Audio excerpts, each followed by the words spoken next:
What's up, everybody? Welcome back to Biker Mike Motors. This is going to be part one of the engine swap videos for the Mustang GT, 2002 Mustang GT. And this particular clip is from a few days after I got the car home, and after doing some fixing on it, like getting coil packs replaced, plugs replaced, intake manifold done, alternator rebuilt. I started it up here and took it down the driveway, and this is the car running on 7 cylinders. And when you see what the inside of this engine looked like, you'll probably be pretty amazed that this thing was even running at all.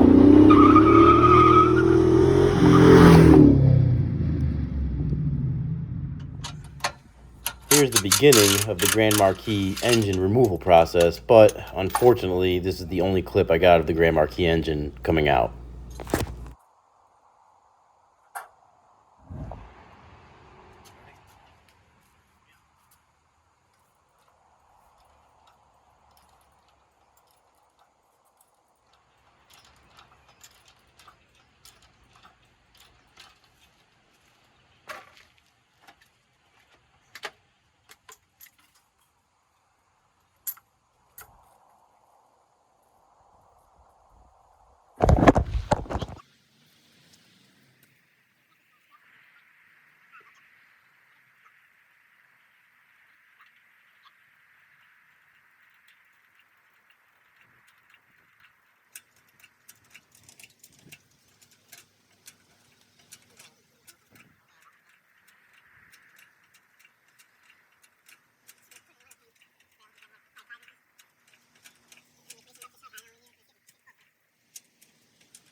Oil coming out of the Mustang engine.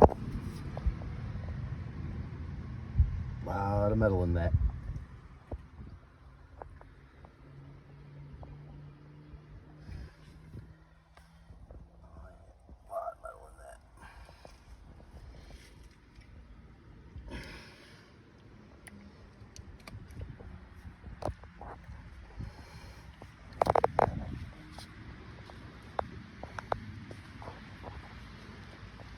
Alright, oil pan just came off.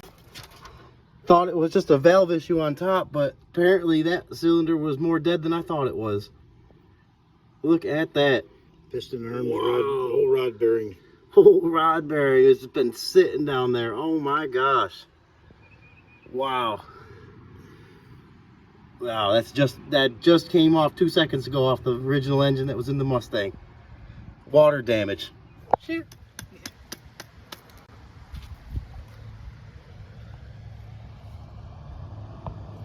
Some more pieces of metal. Flood damage. That was everything pulled out so far from the oil pan. And here we are getting the valve covers off of the Grand Marquis engine. We got it up on the engine stand here, just kind of going through all the gaskets that are easier to get to while it's out of the car. And I wanted to show this particular video here to show really how clean this engine was on the inside.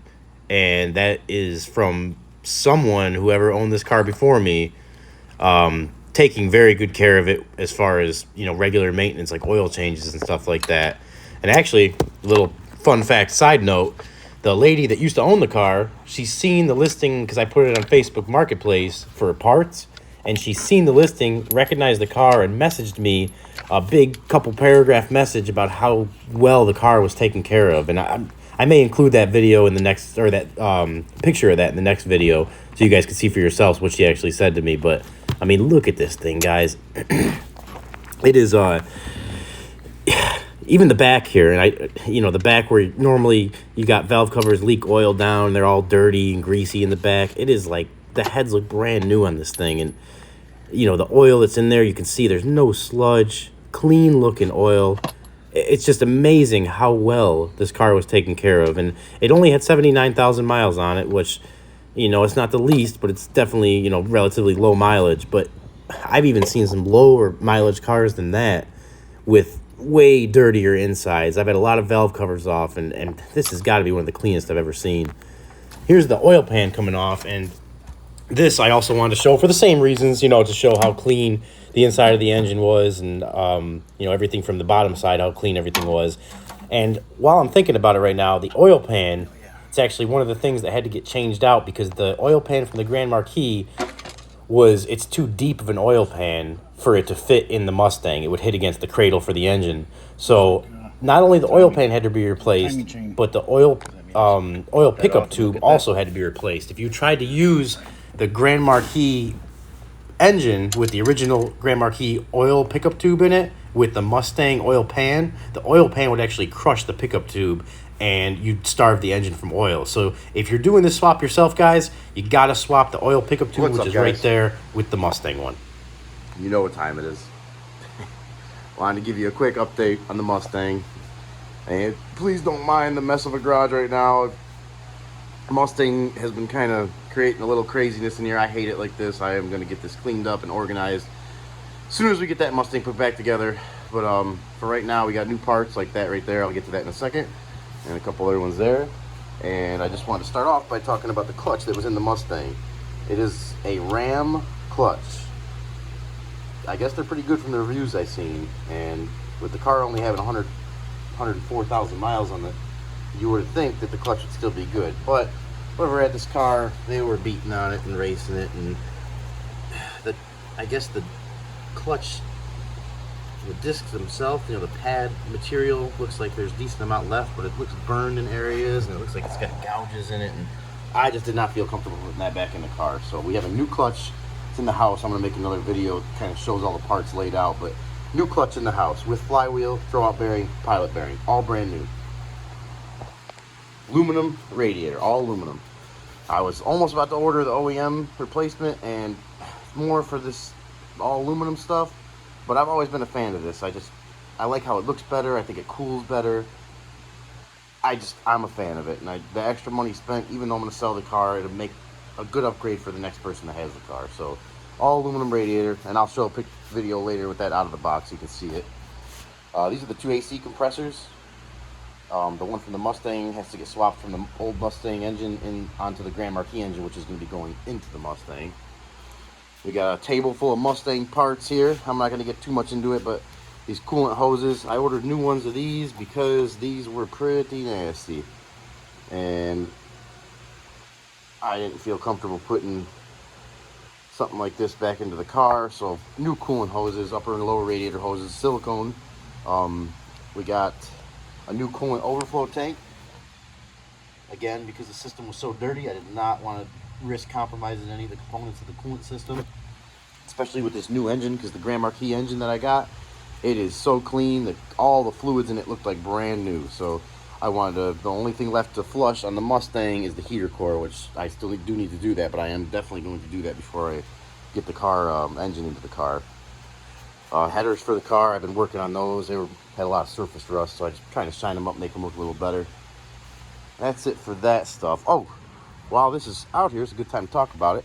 Oil pan. This is the Grand Marquis oil pan. Clean, nice looking. Wish I could have used it, but the depth on it is bigger than the depth. The Mustang oil pan is shallower, so you can't use the Grand Marquis. So you had to swap it anyways. Well, once I got this off, you could see all the connecting rod and pieces of metal that were in here, and you seen where something was hitting against it here. And I mean, it's a strong piece of metal there. So this, I just did not feel comfortable using that oil pan again. So unexpected expense, but I went ahead and ordered a new oil pan gasket, and I also, this Grand Marquis engine here, I also, while it was out, I kind of made a list of stuff that I wanted to go through, and I've been doing. Replaced the exhaust manifold gaskets, rear main seal, front and rear seals on the transmission, valve cover gaskets, oil pan gasket. I said it, that oil pan gasket. Also, good thing to note is if you're ever doing this swap, the oil tree here with the filter housing on it, and it also has a coolant hose built into it. It's different angle between the Grand Marquis and the Mustangs. So you had to swap this from the Mustang engine to the Grand Marquis engine. And while I did that, there's a gasket back here that, if it fails, can allow coolant to mix into the oil, or vice versa. So I went ahead to Ford and I found they had an upgraded metal gasket, which is this is all installed, torqued down. New oil pan on, installed, torqued down with new gasket. Yeah, like I said, guys, while this thing was out, for myself and for the next person that has this car, I wanted to make a good, reliable car. And all these gaskets being replaced, you should have a long time with this car with no issues at all. And that's the goal. That's what I try to do things the right way. And that's the original Mustang engine here, so kind of going to keep that just in case need any parts off it until we get the other one installed and running. But that's it, guys. Just want to give you a quick update. Like I said, I'll have a layout of all the new parts and quick video of that to show you. It's Tuesday now. I'm about to head to Ford to pick up a couple. I actually got to go get the rear main seal, so I'm heading over there. OEM part Tuesday morning right now. Hopefully we'll have this thing running by the weekend. Here is one very important step that I wanted to make sure I showed. As you can see, that's the heater core there getting flushed out, and that was the first water pushed through it, and that stuff coming out of it was pretty nasty looking. And that's how all the coolant in the car looked when I first got the car. Really brown and pretty clean, just like it was old coolant and possibly contaminated coolant. And either way, I wanted to make sure that I went through and flushed that last part of the coolant system out, because every other part of the system is brand new, and I did not want to risk having anything that was just sitting there laying in the heater core get flushed back into the rest of the system and contaminate the brand new system. So we went pushed the water both ways, and we got it to where it was coming out both ways clear, and you'll see that towards the end here. And got it to the point where I was happy with it and move on to the next step.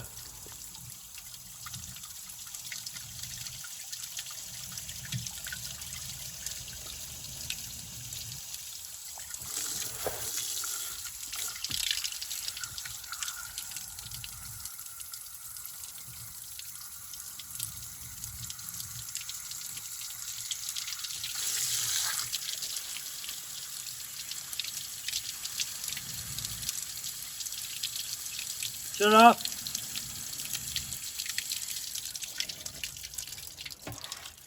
It's clear and it flows good. Yep. Here we are getting the flywheel surface cleaned off, which is a very important step because that's the surface that actually transfers the power from the engine to the transmission. The clutch came with a flywheel. I bought a whole kit, and I did a lot of research on it. I ended up buying a Vallejo Stage 1 clutch kit, which it came with the flywheel, the clutch. Very happy with it so far. Clutch alignment tool, pilot bearing, and throwout bearing, all brand new, and they all seem like very quality parts, and they're working great. So very, very happy with that purchase. Very happy with that purchase. And this is here we're getting the clutch bolted on and torqued down to the flywheel before we move on to the next step.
What's up, guys? Quick update video.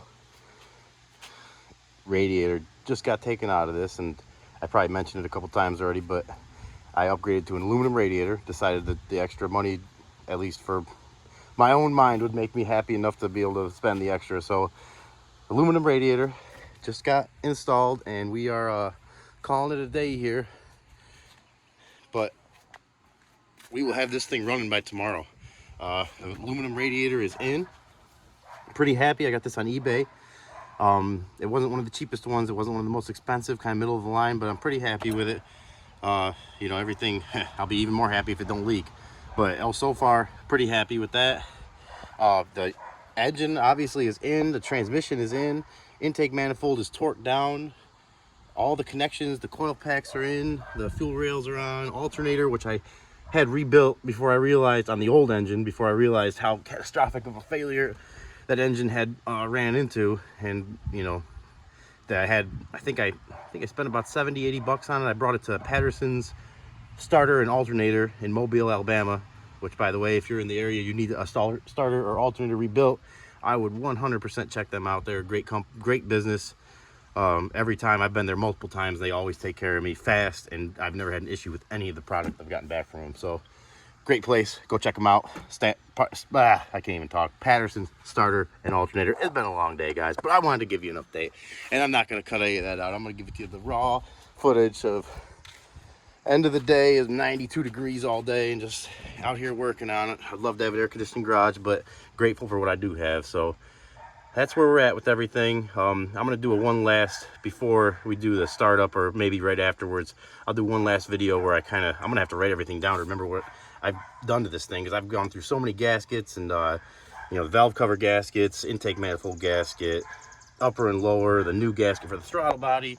We got the, you know, coolant. I don't know if you can see it from here, but you can see right there, the very, let's see, you guys see, there's no hose hooked up out right now, obviously, but the coolant, that coolant line coming out is also part of the oil tree housing, and if the gasket there goes bad, it can mix coolant and oil. Little fun fact there for you on the 4.6 and 5.4 Triton engines. So that is definitely something you want to replace if you're ever that far into it, because that, you know, obviously mixing those fluids can be very not good. So that's where it's at right now, and I am pretty excited because tomorrow it's gonna be first startup, guys. And this thing has come a long way from when I first got it and almost ran it back through the auction. Good old previous owner caught a real nice break by over revving it when it was low on oil, grenading the engine, and then claiming it as a flood damage when Hurricane Sally came through. So you, if you're watching this, buddy, that was a slick one there. That was a slick one.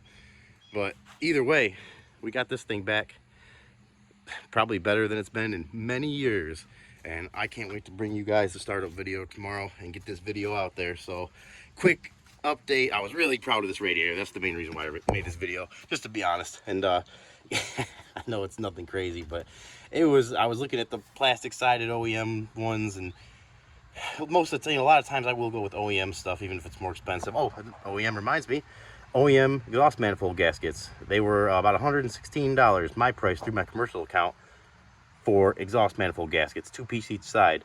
But from what I read, they were the best you could get and the longest lasting, and there were multiple layers of metal. And I definitely wasn't going to go with one of the Felpro paper gaskets. I'd heard multiple reviews of those of going bad within a few weeks or almost instantly sometimes. So that was out of the question. But we did get those manifold gaskets new as well. So everything, replaced a few studs in there that were tough coming out. But guys, we're almost there. We're almost there. So we're ending off here for today. And the next video, we're going to be probably filling the fluids up and getting ready for that first startup. And the last part of this video, we got the brand new coolant overflow tank going in, brand new silicone upgraded radiator hoses going in, a few extra parts of the coolant system that, like I said, guys, the old stuff was just so nasty. There's no way I could put it back together with that stuff. The inside of the hoses and the coolant tank were just filled with nastiness. So That was one thing very well spent right there, in my opinion. But this is going to be the end of this video. I hope you guys enjoyed it. If you did, consider liking, sharing, subscribing, and stay tuned for part 2 of the Mustang swap video.